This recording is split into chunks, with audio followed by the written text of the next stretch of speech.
Bonjour Philippe. Bonjour Ménade, bien dormi? Bien dormi, très très bien. Alors, on est à Territ. On est à Territ, on est à l'hôtel Saoura à Territ. Alors, c'est ton deuxième séjour en Algérie. Alors, pourquoi Territ est Si une me ville? permettez, deux huppes sont passées là, trois huppes en vol là. D'accord, Bonjour Ménade, voilà, nouvelle d'accord, espèce pour le voyage. très bien. Alors, pourquoi Territ a une symbolique particulière pour toi?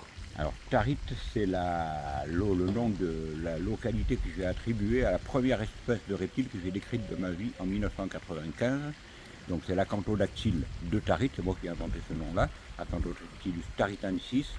C'est une espèce quand même qui est très peu commune, même si peut-être dans certains endroits vous en avez trouvé, là, d'autres endroits d'Algérie, de bonne densité, globalement il est quand même vraiment rare partout. Il est minoritaire en général par rapport aux autres espèces d'acanthodactyles. Et le premier individu a été trouvé par mon frère Michel au sud de Tarit. Qu'on salue. Voilà, grâce à lui, donc à 15 km au sud de Tarit, le long de la route qui va à Beniabès. Et quand il a ramené les photos, je dis, je ne sais pas ce que c'est. Je ne comprends pas. Je dis, alors, au début, je dis, bon, c'est pas, putain, là-dessus, je ne sais pas. Je ne comprends pas, c'est peut-être une population d'acanthodactyles dorés, qui normalement est endémique de la côte atlantique du Maroc, qui est peut-être relictuelle donc dans la région de Tarit. Bon, puis c'est écoulé 2 ans, ça c'était en 93.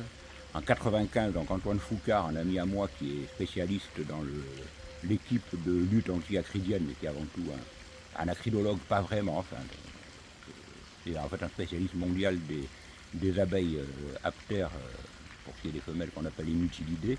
Et donc dans cette mission-là, il a soulevé une pierre, il a trouvé un lézard, il l'a mis dans une fiole d'alcool et il me l'a ramené Il faisait pas ça à l'auteur. systématiquement, lui. C'était Il faisait pas ça non, mais il systématiquement. me l'a ramené pour moi, pour me faire plaisir. Et donc il l'a mis dans une fiole d'éthanol. Et quand il me l'a ramené, j'ai sorti la bouteille, j'ai dit, nouvelle espèce pour la science. Maintenant c'est sûr, c'est le même acanthodactyle que celui de mon frère. Et lui c'était aussi au sud de Tarit, à peut-être à 15 bornes de celui de mon frère.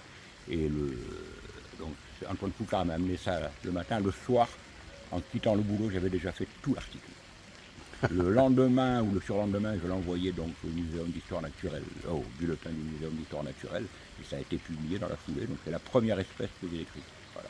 Au Très grand très bien. spécifique, j'avais déjà décrit une sous-espèce de lézard catalan, le fameux pot d'artiste.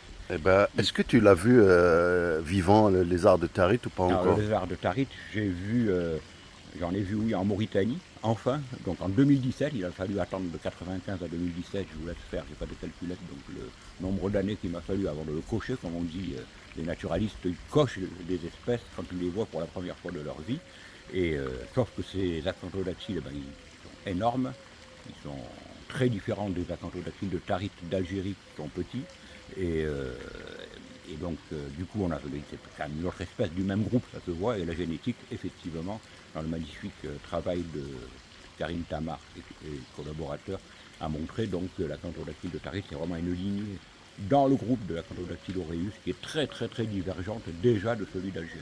Donc au niveau de la distance génétique, on est sûr maintenant qu'on a deux espèces. Très Donc bien. le vrai Taritansis, celui d'Algérie, moi je ne l'ai jamais vu. Alors j'espère, Inch'Allah, le voir enfin cette année. Merci Ménade. Parfait.